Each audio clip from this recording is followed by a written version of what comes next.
Blocktel, c'est payant et contraignant. Résultat, à ce jour, moins de 1000 entreprises y ont souscrit. Et la colère gronde chez des millions de Français qui voudraient bien ne plus être dérangés. En Vendée, c'est le cas de Jacques, jeune retraité, qui depuis toujours se fait démarcher sur son téléphone. Oui, allô? Quand il passe la tondeuse, quand il cire ses chaussures, Oui, allô? ou quand il fait la cuisine. Propriétaire de sa maison, disposant de revenus confortables, Oui, lui-même. Jacques bonjour, est une cible de choix pour les télévendeurs de tout poil.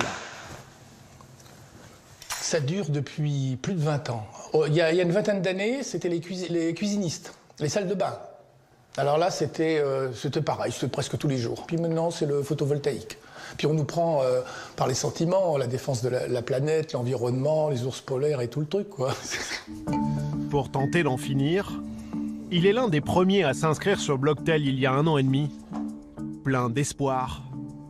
Le gouvernement a trouvé une solution pour que les gens soient quand même moins harcelés par le marketing téléphonique, le démarchage téléphonique. Donc je pensais que c'était une bonne idée. Mais les appels ne s'arrêtent pas. Bien au contraire.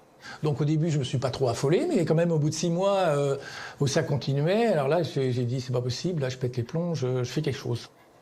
Jacques décide alors de se venger des télévendeurs d'une façon totalement inattendue. Il va accepter les rendez-vous avec les commerciaux. Écoutez, vous me faites perdre mon temps, je vous fais perdre votre argent. Et peut-être que quand vous respecterez la loi, avant d'aller chez les gens, renseignez-vous donc savoir s'ils ne sont pas sur certaines listes qui interdit d'appeler. Le retraité va encore plus loin.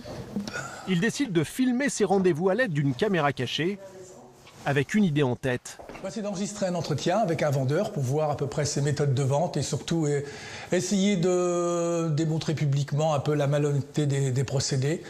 En 1 an, il a réalisé 5 vidéos. Exprès, parce qu'on me fait perdre mon temps, alors moi je fais perdre le temps des gens.